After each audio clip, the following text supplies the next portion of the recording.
ಹಲವು ಮಾತೇನು ನೀನೊಲಿದ ಪಾದವನಿಟ್ಟ, ನೆಲವೇ ಸುಕ್ಷೇತ್ರ ಜಲವೇ ಪಾವನ ತೀರ್ಥ, ಸುಲಭ ಶ್ರೀ ಗುರುವೇ ಕೃಪೆಯಾಗು. ಪ್ರತಸ್ಮರಣೀಯ ಸದಾ ಸ್ಮರಣೀಯರೂ ಆದ ಯಾವ ತಾತ್ವಿಕ ತಳಹದಿಯ ಮೇಲೆ ಸಾತ್ವಿಕ ಸಮಾಜ ನಿರ್ಮಿಸಿದ ಅಪ್ಪ ಬಸವಾದಿ ಶಿವಶರಣರನ್ನು ಮೊದಲು ಮಾಡಿಕೊಂಡು ಈ ನಾಡಿನ ಯತಿಗಳ, ವಿದ್ವಾಂಸರ, ಸಾಧು ಸಂತರ, ದಾರ್ಶನಿಕರ ಪಾದಾರವಿಂದಕ್ಕೆ 101 ಭಕ್ತಿಯ ಪ್ರಣಾಮಗಳನ್ನು ಸಲ್ಲಿಸುತ್ತಾ, ಆತ್ಮೀಯರೇ, ತಮ್ಮೆಲ್ಲರ ಪವಿತ್ರ ಅಂತರಾತ್ಮಕ್ಕೆ ದೀರ್ಘದಂಡ ಪ್ರಣಾಮಗಳು. ಆತ್ಮೀಯರೇ, ಈ ದಿನದ ಈ ವಿಡಿಯೋದಲ್ಲಿ ನಾನು ನಿಮಗೆ ಈ ಕನ್ನಡ ನಾಡಿನ ಒಬ್ಬ ಸರ್ವಶ್ರೇಷ್ಠ ಮಹಾಶರಣೆಯಾಗಿರ್ತಕ್ಕಂಥ ಗದಗೆಮ್ಮಳ ಒಂದು ಸಂಪೂರ್ಣ ಚರಿತ್ರೆಯನ್ನು ನಾನು ಇವತ್ತು ನಿಮ್ಮ ಮುಂದೆ ಅದನ್ನು ತಿಳಿಪಡಿಸಲಿಕ್ಕೆ ಪ್ರಯತ್ನ ಮಾಡ್ತೇನೆ. ಮಹಾಸಾಧ್ವಿ ಮಹಾಶಿರೋಮಣಿ ಕಣ್ಣೀರಿನಲ್ಲಿ ಕೈ ತೊಳೆದು ಜನರಿಗೆ, ಈ ನಾಡಿಗೆ ಒಂದು ಸುಂದರ ಸಂದೇಶವನ್ನು ಕೊಟ್ಟಂಥ ಮಹಾತ್ಯಾಗಮಯಿ, ಮಹಾಸಾಧ್ವಿ, ಮಹಾನ್ ಶರಣಿಯಾಗಿ ಈ ಕನ್ನಡ ನಾಡಿನಲ್ಲಿ ಆಗಿ ಹೋದಳು. ಪುಣ್ಯಾತ್ಮರೇ, ಹುಬ್ಬಳ್ಳಿ ಧಾರವಾಡ ಭಾಗದಲ್ಲಿ ಆ ಮಹಾಶರಣಿಯಾಗಿರ್ತಕ್ಕಂಥ ಗದಗೆಮ್ಮಳ ಒಂದು ಚರಿತ್ರೆನೇ ಅಪರೂಪದ ಚರಿತ್ರೆ. ಅಂಥ ಚರಿತ್ರೆಯನ್ನು ನಾನು ನಿಮ್ಮ ಮುಂದೆ ಇಡಲಿಕ್ಕೆ ಬಯಸ್ತಾ ಇದ್ದೀನಿ. ತಾವೆಲ್ಲರೂ ಭಕ್ತಿ ಇಟ್ಟು ಈ ಚರಿತ್ರೆಯನ್ನು ಕೇಳಿ ಒಂದು ಅಪರೂಪದ ಚರಿತ್ರೆಯನ್ನು ಮರೆಮಾಚದೆ ಅದನ್ನು ಈ ನಾಡಿಗೆ ಬೆಳಕಿಗೆ ತರುವಂಥ ಸಣ್ಣ ಪ್ರಯತ್ನವನ್ನು ಮಾಡ್ತಾ ಇದ್ದೀನಿ. ತಾವೆಲ್ಲ ಭಕ್ತಿ ಇಟ್ಟು ಆಲಿಸಿ. ಕರ್ನಾಟಕ ಒಂದು ಪಾವನ ಪುಣ್ಯಭೂಮಿ, ಧರ್ಮಕ್ಷೇತ್ರ, ಆಧ್ಯಾತ್ಮದ ಒಂದು ಕೇಂದ್ರ ಬಿಂದು ಈ ನಾಡು. ಇದು ಪಾವನಮಯ ನಾಡು. ಇಂಥ ಒಂದು ಕರುನಾಡಿನಲ್ಲಿ ಫಲವತ್ತಾದಂಥ ಧಾರವಾಡ ಜಿಲ್ಲೆಯಲ್ಲಿ ಹುಲಗೂರು ಅನ್ನುವಂಥ ಒಂದು ಸಣ್ಣ ಹಳ್ಳಿ. ಊರು ಚಿಕ್ಕದಾದರೂ ಸಹ ಬಹಳಷ್ಟು ಚೊಕ್ಕದಾಗಿರುವಂಥ ಊರು. ಅಲ್ಲಿ ಹೆಣ್ಣು ಮಕ್ಕಳಿಗೆ ಮಾನ, ಮರ್ಯಾದೆ, ಗೌರವ ಬಹಳಷ್ಟು. ಒಕ್ಕಲತನವನ್ನೇ ತಮ್ಮ ಮೂಲ ಉದ್ಯೋಗವನ್ನು ಆಶ್ರಯಿಸಿರುವಂಥ ಜನ ಅಲ್ಲಿ ಸಾಕಷ್ಟು ಬೆಳೆಗಳನ್ನು ಮಾಡುವಂಥ ಒಂದು ಪದ್ಧತಿ ಇತ್ತು. ಆ ಊರೊಳಗ ವೀರಪ್ಪ ಅನ್ನುವಂಥ ಒಬ್ಬ ಸದ್ಗೃಹಸ್ಥನಿದ್ದ. ಒಳ್ಳೆಯ ಸಂಸ್ಕಾರಯುತವಾದಂಥ ಒಬ್ಬ ಶರಣ ವ್ಯಕ್ತಿ. ಯಾರು ಅಂತಂದರೆ ವೀರಪ್ಪ. ಒಳ್ಳೆ ಆಚಾರವಂತ, ವಿಚಾರವಂತ. ಅವನ ಜೊತೆಗೆ ಧರ್ಮಪತ್ನಿಯೂ ಆಗಿರುವಂಥವಳು. ಪತಿಗೆ ಸತಿಯಾಗಿ ಶರಣ ಸತಿ ಲಿಂಗಪತಿ ಎನ್ನುವ ಹಾಗೆ ಪತಿಗೆ, ಪತಿಯ ಇಚ್ಛೆಗೆ ಅನುಸಾರವಾಗಿ ಕೌಟುಂಬಿಕ ಸಂಸಾರದಲ್ಲಿ ಭಾಗಿಯಾಗಿರ್ತಕ್ಕಂಥವಳು ಅವನ ಧರ್ಮಪತ್ನಿ. ಅವರಿಗೆ, ಆ ಇಬ್ಬರು ಸತಿಪತಿಗಳಿಗೆ 1880ರಲ್ಲಿ ಒಂದು ಹೆಣ್ಣು ಮಗು ಹುಟ್ಟುತ್ತದೆ. ಅದು ಚೊಚ್ಚಲ ಹೆಣ್ಣು. ಹುಟ್ಟಿದ ಮನಿ ತನ್ನಗೆಂದು ಸಂತುಷ್ಟರಾದರು. ಆ ಮಗು ಬೆಳೀತದೆ. 13ನೇ ದಿನದಲ್ಲಿ ಆ ಮಗುವಿಗೆ ಹುಬ್ಬಳ್ಳಿ 3000 ಮಠದ ಕರ್ತೃಗದ್ದಿಗೆಯ ಸಂಕೇತವಾಗಿ ಗದಿಗೆವ್ವ ಗದಿಗೆವ್ವ ಅಂಥೇಳಿ ನಾಮಕರಣ ಮಾಡ್ತಾರೆ. ಹುಲಗೂರು ಹುಬ್ಬಳ್ಳಿಗೆ ಸಮೀಪ. ಅಲ್ಲಿ ಹೆಣ್ಣಿರಲಿ ಗಂಡಿರಲಿ ಮೊದಲ ಮಗುವಿಗೆ ಗುರುಸಿದ್ದ, 3000ಪ್ಪ, ಗದಿಗೆಪ್ಪ, ಗದಿಗೆವ್ವ, ಗುರುಸಿದ್ದವ್ವ ಹೀಗೆ ಹೆಸರಿಡುವಂಥ ಒಂದು ಸಂಪ್ರದಾಯ ಪದ್ಧತಿ. ಹುಬ್ಬಳ್ಳಿ 3000 ಮಠದ ಕರ್ತೃವಿನ ಒಂದು ಮಹಿಮೆಯನ್ನು ಸಾರುವಂಥದ್ದು. ಆ ಮಗು ಬೆಳೀತದೆ. ಆ ಮಗು ಗದಿಗೆವ್ವಳಿಗೆ 2 ವರ್ಷ ಇರುವಾಗ ತಾಯಿ ಮತ್ತೆ ಗರ್ಭಧಾರಣೆ ಮಾಡ್ತಾಳೆ. ಅವಳು ಗಂಡು ಮಗುವಿಗೆ ಜನ್ಮ ಕೊಡ್ತಾಳೆ. ಆ ಸತಿಪತಿಗಳಿಬ್ಬರ ಒಂದು ಸಂತಸಕ್ಕೆ ಪಾರವೇ ಇರಲಿಲ್ಲ. ಆ ಮಗುವಿಗೆ ಚೆನ್ನಬಸಪ್ಪ ಚೆನ್ನಬಸಪ್ಪ ಅಂತೇಳಿ ಹೆಸರಿಡ್ತಾರೆ. ಅವರು ಪ್ರೀತಿಯಿಂದ ಅಜ್ಜಪ್ಪ ಅಂತ ಕರೀತಾ ಇದ್ರು. ಇಂಥ ಒಂದು ಸುಂದರ ಸಂಸಾರ ಆ ಭಗವಂತನಿಗೆ ಸರಿ ಅನಿಸಲಿಲ್ಲೇನೋ. ಮೂರಾ ಬಟ್ಟೆಯಾದ ಸಂಸಾರಿಗಳನ್ನ ಮೂಲೆಗಿಟ್ಟು ಸರಿಯಾಗಿ ಸಾಗಿದ್ದನ್ನ ಮೂರಾ ಬಟ್ಟೆ ಮಾಡುವುದರಲ್ಲೇ ಆ ಭಗವಂತನಿಗೆ ಒಂದು ತರ ಮೋಜು ಏನೋ. ಗದಿಗೆವ್ವನ ತಾಯಿ ಆ ಸಣ್ಣ ಚೆನ್ನಬಸಪ್ಪನನ್ನ ಬಿಟ್ಟು ಗದಿಗೆವ್ವಳನ್ನ ಬಿಟ್ಟು ಶಿವನ ಪಾದ ಸೇರಿ ಬಿಡ್ತಾಳೆ, ಅಂದ್ರೆ ತೀರಿಕೊಳ್ತಾಳೆ. ಆ ಗದಿಗೆವ್ವ ಮತ್ತು ಚೆನ್ನಬಸಪ್ಪ ಎರಡೂ ತಬ್ಬಲಿ ಕಂದಮ್ಮಗಳಾಗಿ ಓಣಿ ಒಳಗಿರ್ತಾರೆ. ತಂದೆ ವೀರಪ್ಪನಿಗಂತೂ ದಿಕ್ಕೇ ತೋಚದಾಯಿತು. ಊರಾಳುವ ತಂದೆ ಸತ್ತರೆ ಪರದೇಶಿ ಅಲ್ಲ, ಊರಾಳುವ ತಂದೆ ಸತ್ತರೆ ಪರದೇಶಿ ಅಲ್ಲ, ನೀರು ಹೊರುವ ತಾಯಿ ಸತ್ತರೆ ಮಕ್ಕಳು ಪರದೇಶಿ ಅನ್ನುವಂಥ ನಾಡ ನುಡಿ ಅದು ಸತ್ಯವೆನಿಸ್ತು ವೀರಪ್ಪನಿಗೆ. ಕೆಲವೊಂದು ಜನ ಮದುವೆಯಾಗಲು ಸೂಚಿಸ್ತಾರೆ, ಕೆಲವರು ಹಿತೈಷಿಗಳು. ಆದರೆ ವೀರಪ್ಪನ ಮನಸ್ಸು ಒಪ್ಪಲಿಲ್ಲ. ಹಾಗೂ ಹೀಗೂ ಗದಿಗೆವ್ವ ಒಂದು 8 ವರ್ಷದವಳಾಗ್ತಾಳೆ. ಮನೆ ಯಜಮಾನಿನೂ ಸಹ ಆಕೆ ಅಡುಗೆ ಮಾಡುವುದು, ಕಸ ಹೊಡೆಯುವುದು, ಮುಸುರಿ ತಿಕ್ಕುವುದು, ಬಟ್ಟೆ ತೊಳೆಯುವುದು ಎಲ್ಲ ಕೆಲಸವನ್ನ ಅಚ್ಚುಕಟ್ಟಾಗಿ ನಿರ್ವಹಿಸ್ತಾ ಇದ್ದು.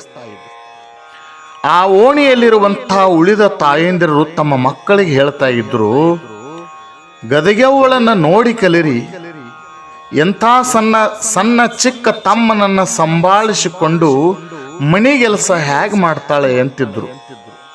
ಇನ್ನು ಕೆಲವರು ಪರದೇಶ ಮಗಳು, ಎಂಥ ಜಾಣೆ, ಏನು ಜಾಣ್ಮೆ ಅಂತೇಳಿ ಸಂತಸ ಪಡ್ತಾ ಇದ್ರು.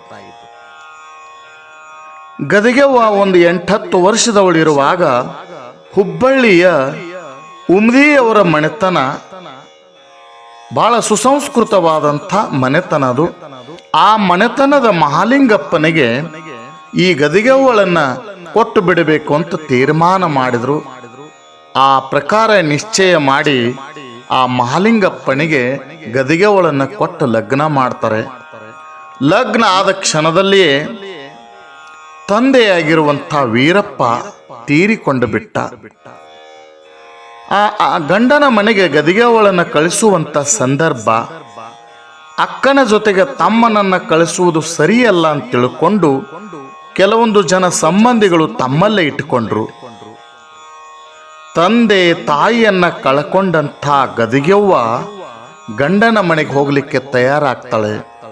ಅಲ್ಲಿರುವಂಥ ಹಿರಿಯರು, ಮಾತೆಯರು, ಸಹೋದರಿಯರು ಗದಿಗೆವ್ವಳನ್ನ ಹಾಡಿ ಹರಿಸ್ತಾರೆ, ಹಾರೈಸಿ ಗಂಡನ ಮನೆಗೆ ಕಳಿಸ್ತಾರೆ. ಯಾವ ರೀತಿಯಾಗಿ ಆಶೀರ್ವದಿಸ್ತಾರೆ ಕೇಳಿ. ಗದಿಗೆವ್ವ, ನೀನು ಗಂಡನ ಮನೆಯಲ್ಲಿ ಗರತಿಯಾಗಿ ಬಾಳು, ಅತ್ತೆಯ ಮನೆಯಾಗಿ ಮುತ್ತಾಗಿರು, ನೆರೆಹೊರೆಯವರಿಗೆಲ್ಲ ಬೇಕಾಗಿ ಬಾಳು, ಗುರುವಿಗೆ ಮಗಳಾಗು, ಜಂಗಮನ ಸೊಸೆಯಾಗು, ಲಿಂಗಯ್ಯನ ಸತಿಯಾಗು ಅಂಥೇಳಿ ಆಶೀರ್ವಾದ ಮಾಡ್ತಾರೆ. ಗದಿಗೆವ್ವ ಎಲ್ಲರ ಹರಕೆ ಆಶೀರ್ವಾದವನ್ನು ಪಡ್ಕೊಂಡು ಅತ್ತೆ ಮನೆಗೆ ಬರ್ತಾಳೆ. ಅಲ್ಲಿ ಆ ಗಂಡನ ಮನೆಯಲ್ಲಿ ತಾನೇ ಹಿರಿ ಸೊಸೆ, ಅಂದ್ರೆ ಮಹಾಲಿಂಗಪ್ಪನಿಗೆ 4 ಜನ ಅಣ್ಣತಮ್ಮಂದಿರು. ಹಿರಿ ಮಗ ಮಹಾಲಿಂಗಪ್ಪನ ಲಗ್ನ ಅಂದ್ರೆ ಹಿರಿ ಸೊಸಿ ಗದಿಗೆವ್ವ, ಈಕೆ ಹಿರಿ ಸೊಸಿ ಆ ಮನೆಗೆ. ಉತ್ತರಿ ಆದಂಗ ಹಿರಿ ಸೊಸಿ ನಡೆದಂಗ, ಇದೊಂದು ಒಳ್ಳೆ ಗಾದೆ ಮಾತು. ಉತ್ತರಿ ಆದಂಗ ಹಿರಿ ಸೊಸಿ ನಡೆದಂಗ ಅಂದ್ರ ಉತ್ತರಿ ಮಳೆ ಆದ್ರೆ ಬರವಿಲ್ಲ, ಹಿರಿ ಸೊಸಿ ಸರಿಯಾಗಿ ಬಾಳಿದರೆ ಕೊರೆಯಿಲ್ಲ ಅಂತ. ಗದಿಗೆವ್ವ ಎಲ್ಲರಿಗೂ ಬೇಕಾಗಿ ಎಂಥ ಗರತಿ ಗಂಗವ್ವ. ಅಲ್ಲಿ ಜನ ಮಾತಾಡ್ತಾರ, ಎಂಥ ಗರತಿ ಗಂಗವ್ವ, ಎಂಥ ತಂಪು ಹೊತ್ತಿನಾಗ ಹಡದಾರವ್ವ ಇಂಥ ತಾಯಿನ ಅಂಥೇಳಿ ಗದಿಗೆವ್ವಳನ್ನ ಅಲ್ಲಿ ಹಾಡಿ ಹೊಗಳ್ತಾ ಇದ್ರು, ಆಶೀರ್ವದಿಸ್ತಾ ಇದ್ರು.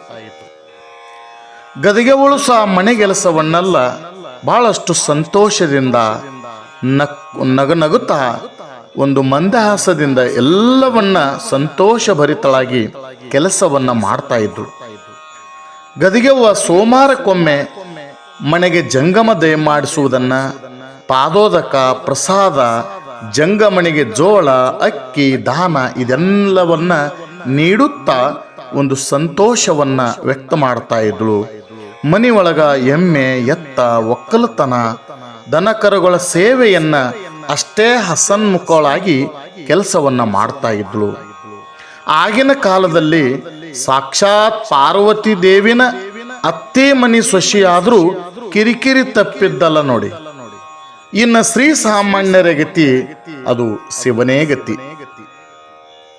ಗದಿಗೆವ್ವಳಿಗೆ ತನ್ನ ಅಳಲನ್ನ ತೋಡಿಕೊಳ್ಳಕ್ಕೆ ಯಾರಿದ್ದಾರೆ ಹೇಳಿ? ತಂದೆ ತಾಯಿಗಳಿಲ್ಲ, ಅಕ್ಕ ತಂಗಿಯರಿಲ್ಲ. ಇರುವಂಥ ಒಬ್ಬ ತಮ್ಮ, ಅವನಿನ್ನೂ ಚಿಕ್ಕವ. ಅವನು ಚೆನ್ನಾಗಿರ್ಲಿ, ತನ್ನ ತವರಿನ ಬಳ್ಳಿ ಹಬ್ಬಲಿ ಅಂಥೇಳಿ ಆಕೆಯ ದೊಡ್ಡ ಬಯಕೆ ನೋಡಿ. ಹುಬ್ಬಳ್ಳಿಯಲ್ಲಿ ಆಕೆ ಸೋಮವಾರಕ್ಕೊಮ್ಮೆ 3,000 ಮಠಕ್ಕೆ ಹೋಗಿ ಬರ್ತಾ ಇದ್ಳು. ಕರ್ತೃ ಗದ್ದಿಗೆ ಗುರುಸಿದ್ದೇಶ್ವರನೇ ಆಕೆಯ ಅಳಲನ್ನ ಕೇಳಿ ನೆಮ್ಮದಿಯನ್ನು ಕೊಡಬೇಕು. ಆ ಗುರುಸಿದ್ದೇಶ್ವರನ ಬಿಟ್ಟು ಇನ್ಯಾರ ನೆಮ್ಮದಿ ಕೊಡಲಿಕ್ಕೆ ಸಾಧ್ಯ ಹೇಳಿ? ಆ ಮಠಕ್ಕೆ ಹೋಗಿ ಬಂದ ತಕ್ಷಣ ಆ ಗದಿಗೆವ್ವಳಿಗೆ ಎಷ್ಟು ಆನಂದ ಆಗ್ತಿತ್ತು ಅಂತಂದ್ರೆ, ಸಾಕ್ಷಾತ್ ಭಗವಂತನ ದರ್ಶನವಾದಂತೆ ಆಕೆಗೆ ಭಾಸವಾಗ್ತಾ ಇತ್ತು. ಪ್ರತಿನಿತ್ಯ, ಸೋಮವಾರ ಅಲ್ಲ, ಪ್ರತಿನಿತ್ಯನೂ ಸಹ ಆ ಮಠಕ್ಕೆ ಹೋಗಿ ಬರುವಂತ ಹಂಬಲ ಗದಿಗೆವ್ವಳಿಗೆ. ಆದರೆ ಕಳಿಸುವವರು ಯಾರಿಲ್ಲ. ಈ ರೀತಿಯಾಗಿ ಸುಂದರ ಸಂಸಾರ ಆಕೆಯ ಜೀವನ ನಡೀತದೆ ಉಮದಿಯವರ ಮಣಿತನದಲ್ಲಿ. ಹಿಂಗ ಸಂಸಾರ ರಥ ಸಾಗುವಾಗ ಸಂತಸದ ಕವಲೊಂದೆಡೆ ಮತ್ತೆ ಒಡಿತದೆ. ಹೂ ಹೀಚಾಗಿ 9 ತಿಂಗಳಿಗೆ ಹಣ್ಣಾಗ್ತದೆ. ಪರದೇಶಿ ಮಗಳೆಂದು ಹುಲಗೂರು ಜನ, ಹುಬ್ಬಳ್ಳಿ ಜನ ಆಕೆಗೆ ಕುಬ್ಸ ಮಾಡ್ತಾರೆ. ಗರ್ಭ ಧರಿಸಿರ್ತಾಳೆ. ಸಂತೋಷದಿಂದ ಹುಬ್ಬಳ್ಳಿ ಮತ್ತು ಅಲ್ಲಿನ ಸುತ್ತಮುತ್ತಲಿನ ಜನ ಆಕೆಗೆ ಕುಬ್ಬಸ ಮಾಡುವಂಥ ಕಾರ್ಯವನ್ನ, ಸೀಮಂತ ಕಾರ್ಯವನ್ನ ಮಾಡ್ತಾರೆ. ದಿನ ತುಂಬಿದ ಮೇಲೆ ಹೆಣ್ಣು ಮಗುವಿಗೆ ಜನ್ಮ ಕೊಡ್ತಾಳೆ ಗದಿಗೆವ್ವ. ಆ ಮಗುವಿಗೆ ಕಾಳವ್ವ, ಕಾಳವ್ವ, ಕಾಳಮ್ಮ ಅಂಥೇಳಿ ನಾಮಕರಣ ಮಾಡ್ತಾರೆ. ಹೀಗೆ ಆ ಮಗು, ಸಣ್ಣ ಮಗು ಕೂಸ ಬೆಳೀತದೆ. ತಾ ಮಾಡುವುದೊಂದು, ವಿಧಿ ಮಾಡುವುದೊಂದು. ಮರುದಿನವೇ ಒಂದು ದಿವಸ ಹಿರಿಮಗ ಅಂದ್ರೆ ಆ ತನ್ನ ಗಂಡ ಮಹಾಲಿಂಗಪ್ಪನಿಗೆ ಜ್ವರ ಬರ್ತಾವ. ಇದೇ ವಿಧಿಯ ಆಟ ಅನ್ನುವುದು. ಸಂತಸದ ಕ್ಷಣ ಕಳೆಯುವಾಗ ತನ್ನ ಗಂಡನಾಗಿರ್ತಕ್ಕಂಥ ಮಹಾಲಿಂಗಪ್ಪನಿಗೆ ತೀವ್ರವಾದಂಥ ಜ್ವರ ಬರ್ತವೆ. ಎಲ್ಲರೂ ಗಾಬರಿ ಆಗ್ತಾರೆ. ಗದಿಗೆವ್ವಗೆ ಎದೆ ಒಡೆದು ನೀರಾಗ್ತದೆ. ಹಗಲು ರಾತ್ರಿ ಪತಿ ಸೇವೆ ಮಾಡಲಿಕ್ಕೆ ಪ್ರಾರಂಭ ಮಾಡ್ತಾಳೆ. ಕರ್ತೃ ಗದ್ದಿಗೆ ಸಿದ್ದೇಶ್ವರ ಗುರುಸಿದ್ದೇಶ್ವರನಿಗೆ ಹರಕೆ ಹೊರತಾಳೆ. ಸದಾ ತನ್ನ ಮುತ್ತೈದೆತನ ಉಳಿಸಲಿಕ್ಕೆ ಮೊರೆ ಇಡುತ್ತಾಳೆ, ಬೇಡಿಕೊಳ್ತಾಳೆ. ಆವ ದೇವರಿಗೂ ಈಕೆಯ ಮೊರೆ, ಈಕೆಯ ಭಿನ್ನಹ ಕೇಳಲಿಲ್ಲವೇನು? ಯಾವ ವೈದ್ಯರ ಔಷಧಿಯು ನಾಟಲಿಲ್ಲವೇನು? ದಿವಸಕ್ಕೆ ದಿವಸ, ದಿನೇ ದಿನೇ ಆ ಮಹಾಲಿಂಗಪ್ಪನಿಗೆ ಇರುವಂತ ಬೇನೆ ಉಲ್ಬಣ ಆಗ್ತದೆ, ಹೆಚ್ಚಾಗ್ತದೆ.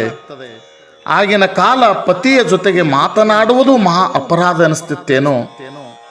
ಅಂಥ ಒಂದು ಸಂದಿಗ್ಧ ಪರಿಸ್ಥಿತಿಯಲ್ಲಿ ಬಹಳಷ್ಟು ನೊಂದುಕೊಳ್ತಾಳೆ ಗದಿಗೆವ್ವ. ಹಂಗೂ ಹಿಂಗೂ ಪತಿಯ ಸೇವೆಯನ್ನ ಮಾಡ್ತಾಳೆ. ಆ ಪತಿಗೆ ತಾನೇ ಮುಖ ತೊಳೆದು ಮಡೆಬಟ್ಟೆಯನ್ನ ಉಡಿಸಿ, ಹಣೆಗೆ ಭಸ್ಮವನ್ನ ಧರಿಸಿ, ಪಾದೋದಕ ಕುಡಿಸಿ, ಹಿಂಗೆಲ್ಲ ಪತಿ ಸೇವೆಯನ್ನ ಮಾಡ್ತಿರ್ತಾಳೆ ಗದಿಗೆವ್ವ. ಆಗ ಹೀಗೆ ಮಾಡುವಾಗ ಗದಿಗೆವ್ವ ಅಷ್ಟ್ರೊಳಗ ಪತಿ ಮಹಾಲಿಂಗಪ್ಪ ಇದ್ದವ ಗದಿಗ್ಯಾ ಅಂತ ಕೂಗಿದ. ಮಾತನಾಡದೇ ಇರತಕ್ಕಂಥ ಆ ಮಹಾಲಿಂಗಪ್ಪ ಒಮ್ಮಿಂದೊಮ್ಮೆಲೆ ತನ್ನ ಹೆಂಡತಿ ಗದಿಗೆವ್ವಳ ಹೆಸರವನ್ನ ಗದಿಗ್ಯಾ ಅಂತ ಕೂಗಿದ. ಆಗ ಗದಿಗೆವ್ವಳಿಗೆ ಎಷ್ಟು ಆನಂದ ಆಯಿತು ಅಂದರೆ ಬಹಳ ಆನಂದ ಆಗ್ತದೆ. ನನ್ನ ಪತಿ ನನ್ನನ್ನು ಕರೆದನಲ್ಲ, ನನ್ನ ಮೇಲೆ ಎಷ್ಟೊಂದು ಪ್ರೀತಿ ಮಮತೆ ಇವರಿಗೆ, ನಾನೇ ಭಾಗ್ಯವಂತಳು ಅಂತೇಳಿ ಸಂತೋಷದಿಂದ ಯಾಕ್ರಿ ಅಂದಳು. ನನ್ನ ಹತ್ತಿರ ಬಾ ಇಲ್ಲಿ ಅಂದ. ಗದಿಗೆವ್ವ ಆತನ ಹತ್ತಿರ ಹೋಗಬೇಕನ್ನುವಷ್ಟ್ರೊಳಗ ಅತ್ತಿ ಗುಡುಗುತ್ತಾಳ ಮಣಿಯೊಳಗಿಂದ. ಏನೇ ಎಷ್ಟೊತ್ತು ಒಲೆ ಹಾಗೆ ಉರಿತಾದ, ಹಂಡೆಗೆ ನೀರು ಹಾಕ್ಬಾ ಅಂತೇಳಿ ಕೂಗುತ್ತಾಳ. ಅವಾಗ ಗದಿಗೆವ್ವ ಆ ಗಂಡನ ಆರೈಕೆಯನ್ನ ಬಿಟ್ಟು ಆ ಅತ್ತೆಯ ಮಾತನ್ನ ಕೇಳಿ ಗಡಬಡಿಸಿ ಓಡಿ ಬರ್ತಾಳೆ. ಗದಿಗೆವ್ವ ಅತ್ತೆಗೆ ಎಷ್ಟು ಬೈತಾ ಇದ್ದಳು ಅಂದ್ರೆ ಸಿಕ್ಕಾಪಟ್ಟೆ ಬೈತಾ ಇದ್ದಳು. ಆಗ ಆಕೆಗೆ ಬಾವಿಯಿಂದ 4 ಕೊಡ ನೀರು ತಂದು ಹಂಡೆಗೆ ಸುರು ಅಂದಳು. ಆವಾಗ ಬಿಂದಿಗೆ ತಗೊಂಡು ಬಾವಿಗೆ ಹೋಗಿ ಒಂದು 4-5 ಕೊಡ ನೀರು ತಂದು ಆ ಹಂಡೆಗೆ ಸುರುತ್ತಾಳೆ ಸೊಸೆ ಗದಿಗೆವ್ವ.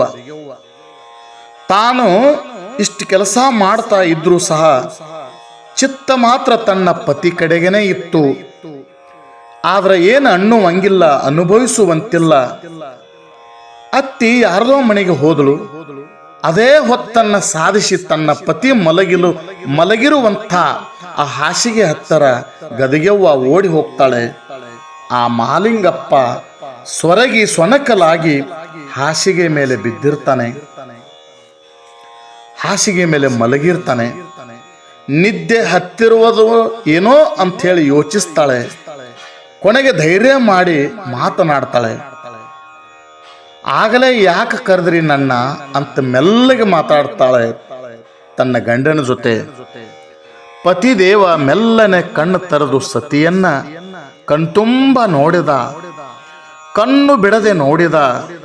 ಗದಿಗೆವ್ವ ನಾಚಿ ತಲೆ ತಗ್ಗಿಸ್ತಾಳೆ. ಆತನು ಮುಗುಳ್ನಕ್ಕ. ತನ್ನ ಬ್ಯಾನೆ ಇಷ್ಟೊಂದಿದ್ರೂ ಸಹ ಹೆಂಡತಿಯನ್ನ ನೋಡಿ ಮುಗುಳ್ನಕ್ಕ. ಗದಿಗೆವ್ವಳಿಗೆ ಆ ಕ್ಷಣ ಸ್ವರ್ಗದಲ್ಲಿ ಇರುವಂತೆ ಭಾಸವಾಗ್ತದೆ. ಯಾಕ್ರಿ ಹೇಳಿ, ಒಳಗೆ ಕೆಲಸದ ಮತ್ತ ಅತ್ತೆವು ಕರೀತಾಳ, ಏನು ಕೆಲಸ ಹೇಳಿ ಅಂಥೇಳಿ ಗದಿಗೆವ್ವ ಅಂತಾಳ. ಆಗ ಇನ್ನೇನು ನಿನ್ನ ಕೆಲಸದಾಗ ನೀ ಇರುವಾಕಿ. ಎಂಥ ಮಾತು ಹೇಳ್ತಾನೆ ನೋಡ್ರಿ. ಇನ್ನೇನು ನಿನ್ನ ಕೆಲಸದಾಗ ನೀ ಇರುವಾಕಿ. ಇಷ್ಟಂದ ಪತಿ ನನಗೆ ತಿಳಿಯದು ಅಂತಂದಳು. ಅಂಜುತ್ತಾ ಅಳುಕುತ್ತಾ ಆ ಮಾತಿನ ಧಾಟಿ ಅರಿಯದೆ ಮುಗ್ಧಳಾಗಿರುವಂಥ ಗದಿಗೆವ್ವ ಅಂಜುತ್ತ ಕೇಳ್ತಾಳ. ಸತಿಯ ಮುಗ್ಧ ಮನವನ್ನ ಕಂಡಂಥ ಪತಿ ಮಹಾಲಿಂಗಪ್ಪ ಒಂದು ಸ್ವಲ್ಪ ಹೆಚ್ಚಿನ ಧ್ವನಿಯಲ್ಲಿ ಹೇಳ್ತಾರೆ, ಎಂಥ ಹುಚ್ಚಿಯೇ ನೀನು. ಕೈಲಾಸದಿಂದ ಶಿವದೂತರು ನನ್ನನ್ನು ಕರೀಲಿಕ್ಕೆ ಬಂದಿದ್ರು. ಅವರಿಗೆ ನಾನು ಹೇಳಿದೆ, ನನ್ನ ಹೆಂಡತಿ ಚಿಕ್ಕವಳು, ಅವಳು ಮುಗ್ಧೆ, ಅವಳಿಗೆ ಒಂದು ಕೂಸಾದರೂ ಸಹ ತಾನೂ ಇನ್ನೂ ಕೂಸಿನಂತಿರುವಳು. ಆಕೆ ನನ್ನ ಅರ್ಧಾಂಗಿ. ಅದಕ್ಕೋಸ್ಕರ ಆಕೆಯ ಅನುಮತಿಯನ್ನ ಕೇಳಿ ನಿಮಗೆ ಹೇಳ್ತೇನೆ ಅಂದೆ. ಆ ಸಂದರ್ಭದಲ್ಲಿ ನಿನ್ನ ಕರೆದೆ, ನೀನು ಯಾಕ್ರಿ ಎಂದು ಹೋಗಿಬಿಟ್ಟೆ. ಮರಳಿ ನನ್ನ ಹತ್ತಿರ ಬರಲಿಲ್ಲ. ಆವಾಗ ಶಿವದೂತರು ನಿನ್ನ ಹೆಂಡತಿ ಅನುಮತಿ ಇದೆ, ನಿನ್ನ ಹೆಂಡತಿ ಅನುಮತಿ ಕೊಟ್ಟಾಳ, ಸಾಯಂಕಾಲ ನೀನು ನಮ್ಮ ಜೊತೆ ಹೊರಡಲಿಕ್ಕೆ ಸಿದ್ಧನಾಗುವಂತೇಳಿ ಹೇಳಿ ಹೋಗ್ಯಾರ ಶಿವದೂತರು ಅಂತೇಳಿ ಮಹಾಲಿಂಗಪ್ಪ ತನ್ನ ಹೆಂಡತಿ ಗದಿಗೆವ್ವಳಿಗೆ ಉತ್ತರ ಕೊಡ್ತಾನೆ. ಇಷ್ಟು ಕೇಳಿದ್ದೆ ತಡ. ಗದಿಗೆವ್ವ ಗಡಗಡ ನಡುಗುತ್ತಾಳೆ. ಆತನ ಪಾದದ ಮೇಲೆ ಹೊರಳಾಡಿ ಅಳುತ್ತಾಳೆ. ಈಕೆಗೆ ಸಮಾಧಾನ ಮಾಡುವ ಶಕ್ತಿಯೂ ಉಳಿದಿರಲಿಲ್ಲ ಮಹಾಲಿಂಗಪ್ಪಡಿಗೆ. ದುಃಖ ಮಾಡಿ ಅಳ್ತಾಳೆ, ರೋಧಿಸ್ತಾಳೆ. ಆದರೆ ಗದಿಗೆವ್ವಳನ್ನ ಸಮಾಧಾನ ಮಾಡುವಷ್ಟು ಶಕ್ತಿ ಸಹ ಮಹಾಲಿಂಗಪ್ಪನಲ್ಲಿ ಉಳಿದಿರಲಿಲ್ಲ. ಗದಿಗ ಸಮಾಧಾನ ಮಾಡಿಕೊ ಗದಿಗೆ, ಸಮಾಧಾನ ಮಾಡಿಕೊ. ಮಗಳನ್ನ ಜೋಪಾನ ಮಾಡು. ದೇವರ ಮೇಲೆ ಭಾರ ಹಾಕಿ ನಿನ್ನ ಹರೆತನವನ್ನ, ನಿನ್ನ ಯೌವನವನ್ನ ಸುಟ್ಟು ಬಿಡು. ಶಾಂತಳಾಗು. ಅಷ್ಟರೊಳಗ ಮನೆಯಲ್ಲಿ ಎಲ್ಲರ ಗಡಿಬಿಡಿ ಗಲಾಟೆ. ಗದಿಗೆವ್ವ ಸುಮ್ಮನೆ ದಿಗ್ಭ್ರಾಂತಳಾಗಿ ಕುಳಿತಳು. ಅವಳ ಕಣ್ಣೀರು ಧಾರಾಕಾರವಾಗಿ ಸುರಿತಾ ಇತ್ತು. ಸಿರಿ ಇರ್ತ ಬರ ಬಯಸಿದಂಗ ಯಾಕೆ ಅಳತಿ ಅಂತ ತಿಳ್ಕೊಂಡು ಅತ್ತಿ ಸಿಟ್ಟು ಮಾಡಿದಳು. ಸಿರಿ ಯಾವುದು ಬರ ಯಾವುದು ತಿಳಿಯದಾಯ್ತು ಗದಿಗೆವ್ವಳಿಗೆ. ಮಧ್ಯಾಹ್ನ ಎಲ್ಲರೂ ಊಟ ಮಾಡ್ತಾರೆ. ಗದಿಗೆವ್ವಗೆ ಒಂದು ತುತ್ತು ಸಹ ಗಂಟಲೊಳಗೆ ಇಳಿಲಿಲ್ಲ. ಏನು ಮಾಡಲಿ? ಆ ಶಿವದೂತರು ಎಲ್ಲಿ ಹುಡುಕಲಿ? ನಾನೆಂಥ ಅಪರಾಧ ಮಾಡಿದೆ? ಗುರುಸಿದ್ದೇಶ ಎಲ್ಲಿರುವೆ ತಂದೆ? ದಾರಿ ತೋರು ಗುರುವೆ ಅಂತೇಳಿ ಬೋರಾಡಿ ಗೋಳಾಡಿ ಅಳ್ತಾಳೆ ಯಾರು? ಗದಿಗೆವ್ವ. ಒಂದೊಂದು ಕ್ಷಣವೂ ಆಕೆಗೆ ಒಂದೊಂದು ಯುಗ. ಶಿವನೇ ಸಾಯಂಕಾಲ ಬರಲೇಬಾರದು ಅಂತಿದ್ದಳು. ಆದರೆ ಕಾಲ ಯಾರ ಕೈಗೆ ಸಿಲುಕದೆ? ಕಾಲ ಯಾರ ಸ್ವಾಧೀನ? ವಿಧಿ ಯಾರ ಸ್ವಾಧೀನ? ವಿಧಿ ತನ್ನ ಕಾರ್ಯ ನೆರವೇರಿಸಿತು. ಸಾಯಂಕಾಲ 6 ಗಂಟೆಗೆ ಮಹಾಲಿಂಗಪ್ಪ ಪತ್ನಿಯನ್ನ ಪುತ್ರಿಯನ್ನ ಬಿಟ್ಟು ಶಿವಲೋಕಕ್ಕೆ ಪಯಣ ಬೆಳೆಸಿದ. ಗದಿಗೆವ್ವಳ ರೋಧನ ಕಲ್ಲನ್ನು ಸಹಿತ ಕರಗಿಸುವಂತಿತ್ತು ನೋಡಿ. ಕಲ್ಲು ಸಹ ಕರಗಬೇಕು. ಅಷ್ಟು ಬೋರಾಡಿ ಅಳ್ತಿದ್ಳು, ಅಷ್ಟು ಹಾಡಾಡಿ ಅಳ್ತಿದ್ಳು. ಆಕೆಯ ಗೋಳನ್ನ ಕೇಳುವವರು ಯಾರು? ಯಾವ ವೈರಿಗೂ ಸಹ ಇಂಥ ಕಷ್ಟ, ಇಂಥ ನೋವು ಬರಬಾರ್ದನಿಸ್ತಾ ಇತ್ತು. ಹೋದ ಮೇಲೆ ಅಂತ್ಯ ಸಂಸ್ಕಾರಕ್ಕೆ ಅಣಿ ಮಾಡಿದ್ರು. ಊರಲ್ಲಿ ಪ್ಲೇಗ್ ಒಂದು ಭಯಾನಕ ರೋಗ ಇರುವುದರಿಂದ ಬಹಳ ಹೊತ್ತ ಶವವನ್ನ ಇಡುವಂತೆಯೂ ಸಹಿತ ಇರಲಿಲ್ಲ. ಎಲ್ಲವೂ ಲಘು ಬಗೆಯಿಂದ ಮುಗಿಸಿಬಿಟ್ರು. ಗದಿಗೆವ್ವ ಕೇವಲ 15ನೇ ವಯಸ್ಸಿನೊಳಗ ವಿಧವೆಯ ಪಟ್ಟವನ್ನ ಕಟ್ಟಿಕೊಂಡ್ಲು. ಎಂಥ ವಿಧಿ! ವಿಧಿಯೂ ಅಟ್ಟಹಾಸದಿಂದ ನಕ್ಕಿತು. ಮಾಂಗಲ್ಯ ಹೆಕ್ಕಿತು, ಕುಂಕುಮ ಬಟ್ಟು ನೆಕ್ಕಿತು, ಅರಳು ಮಲ್ಲಿಗೆ ದಂಡೆ ಕಿತ್ತಿತು, ಹಸಿರು ಬಳೆ ಕುಕ್ಕಿತು. ಎಂಥ ವಿಧಿ ಆಟ ಈ ಗದಿಗೆವ್ವಳ ಜೀವನದಲ್ಲಿ ನಡೀತು ಪುಣ್ಯಾತ್ಮರೇ.